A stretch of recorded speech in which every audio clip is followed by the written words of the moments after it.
While the US was bombing Iran, China was buying 1.3 million barrels of Iranian oil every single day at a discount. At the same time, US intelligence assessed that Chinese entities were supplying Iran with components for missile production and potentially with weapon systems.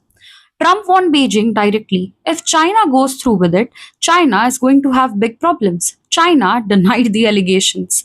And at the same time as all of that, China's foreign minister was making nearly 30 phone calls seeking a ceasefire. China sent a special envoy who traveled by road through active conflict zones to reach the Gulf capitals. Trump publicly thanked Beijing for pressuring Iran to attend the Islamabad peace talks.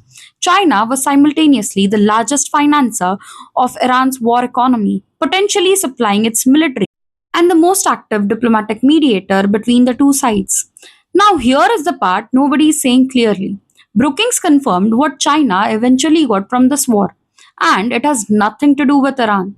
The US sent 2,200 Marines from Japan to the Middle East, moved carrier strike groups from Asia, transferred parts of the THAAD missile defense system from South Korea. Every major American military asset positioned to deter China in the Indo Pacific was redeployed to fight Iran. Brookings was direct.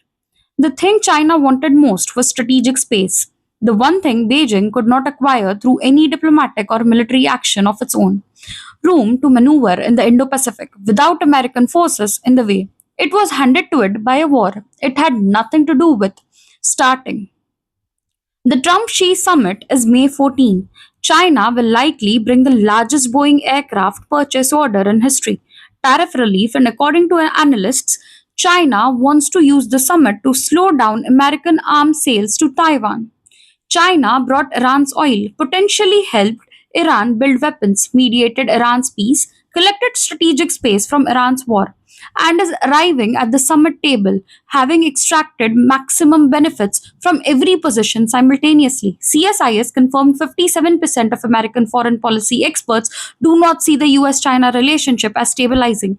The question is not which side China is on. The question is, does the other side have a strategy for a country that does not need to pick one? You are watching the question get answered in real time, and the answer so far is not reassuring.